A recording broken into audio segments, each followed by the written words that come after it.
In this video, we are going to continue our study of trig equations, but these are going to have some hidden forms. The hidden form here is going to be a quadratic. So take a look. I think the example is probably the best way to learn this method.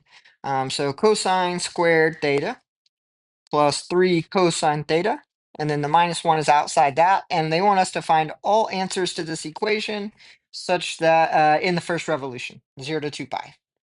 All right, so the reason it's a quadratic, you see that we have a trig equation squared. So what we're going to do is we're going to call cosine of theta u.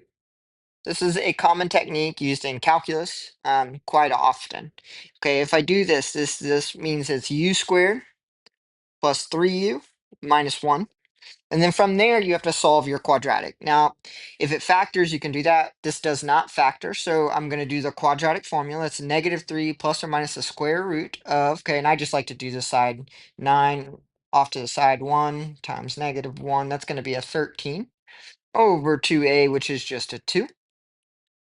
All right, and then what we do from there is now we go back. Cosine of theta is going to be equal to -3 plus the square root of 13 over 2. And cosine of theta is going to be -3 minus the square root of 13 over 2. Okay, leave yourself some space here. This is going to take some time. So I'm going to move things around. So apologize if I drew pretty big and misled you that we are going to not need very much space. We are. All right, I'm going to separate those like that. Okay, so the first thing we're going to do is theta is going to be the inverse cosine of that giant thing there. So I'm going to pull up the calculator again. Right, they have it in radians, I can tell here, 2 pi. So inverse cosine, and it's going to be 0.5. I'm going to do that instead of divide by 2. 0.5 times -3 plus the square root of 13. And close it. Delete. Move out, close, close. I think that's fine. All right, so I'm going to plug that in. Okay, I get 1.2632. Now I'm going to go ahead, and this is cosine, and it was 1.2. So let's go ahead and think about that. 1.2. I drew the numbers on the last page, so let's go back up and look at that. The numbers were 1.57 at the top. So 1.57. So this means that the 1.26 is in this quadrant. Okay, cosine is x, so this is going to be the same right there. So I know it's off, so it's fine. I know that this x is going to be the same. This angle is the same as that angle, which means that if I want to get my answer, the second answer is going to be 2 pi minus the first answer, the 1.2632. So I'm going to go back over to my calculator second. Let's clear it. I didn't want to clear that. I think I can go up if I remember. Nope. Okay, well, my answer is not going to be exact because I wanted to use that decimal that was really long, but I lost it here. Oh, actually, I wonder if I do second answer. Maybe. If I add now, I'm just double checking 1.2632. 6.28, yeah, so there's my long decimal for that answer. So the other answer from this theta is about, and then we get that 5.01 or 200. 5.0200. Rounded, I want to keep all those zeros. Okay, and then now I'm going to do the same thing, second cosine of 0.5 times, and it's going to be -3 minus the square root of 13. Close, close. Okay, it says non-real answer, so I don't need to worry about it. The reason being is look at 0.5 times -3 minus the square root of 13 is going to be a negative answer. It's -3. But remember, cosine lives between -1 and 1. It'll never be a -3. So that's why we don't have any more answers there. Turns out these two are our only answers. Now, if that would have came out as another answer, we would have had potentially 4, which makes sense, 2 for 1 rotation, but we have a square, which would produce more answers, but we don't need it here. Okay, so we're gonna do another one. The calculator, when they're not pretty, is the worst part of these. I actually prefer when it turns out to be a unit circle than having to do the crazy decimals with my calculator. All right, so I'm gonna write this one down.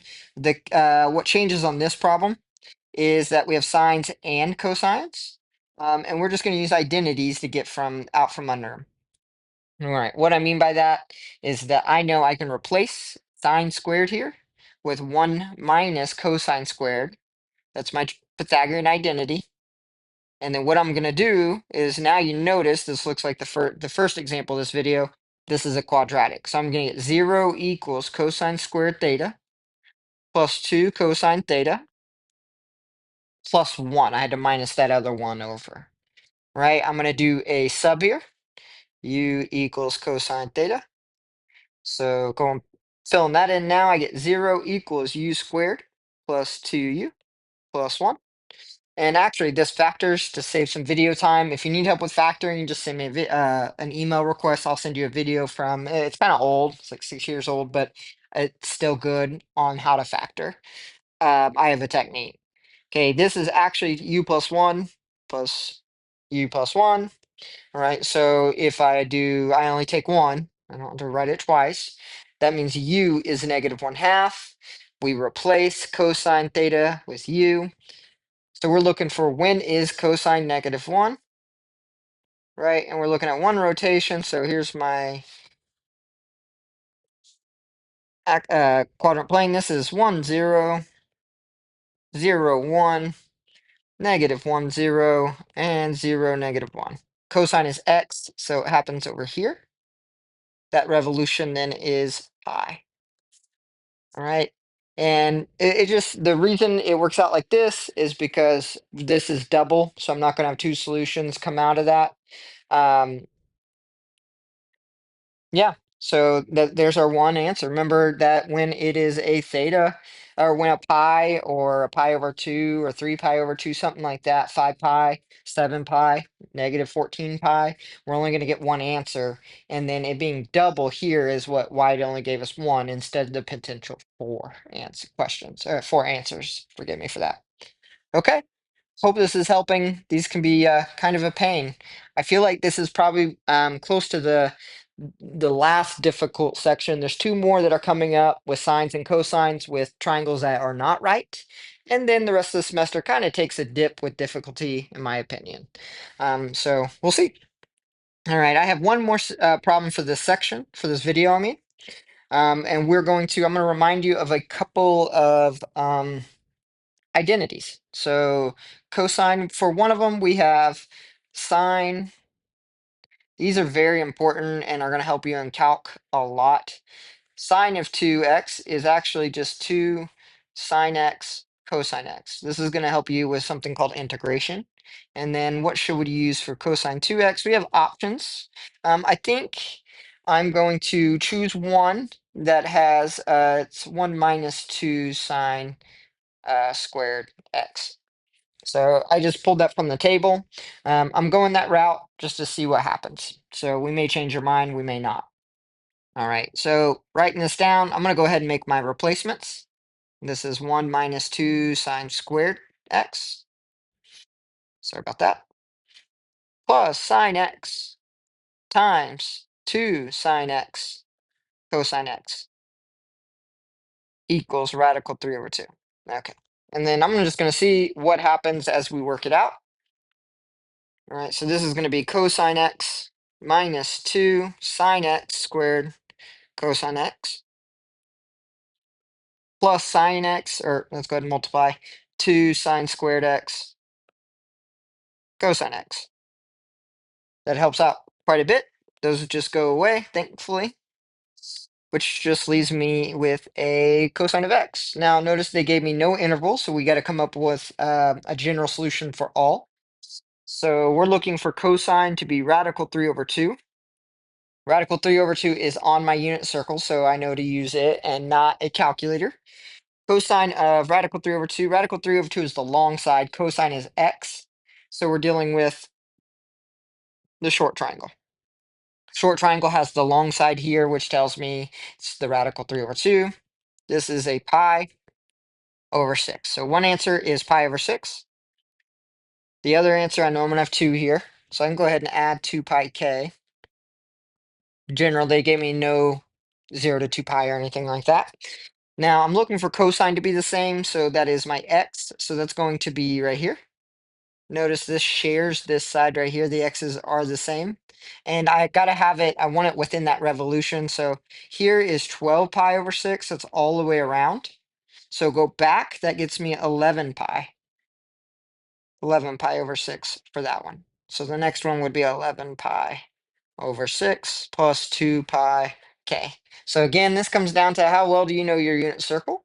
If you don't, the TI, I'm going to go ahead and tell you the calculator now since we're past that. I'm going to just circle this one because I did some highlighting earlier and it messed up this little section. So there are two answers. The TI 36X Pro, for those of you that are going to do more math or want one that's really nice for this, and that will actually type in, if you do cosine of -1 or rad 3 over 2 in that calculator, it will spit out pi over 6. It won't get you this one, you'll have to figure that out, but it'll at least give you that first one, pi over 6.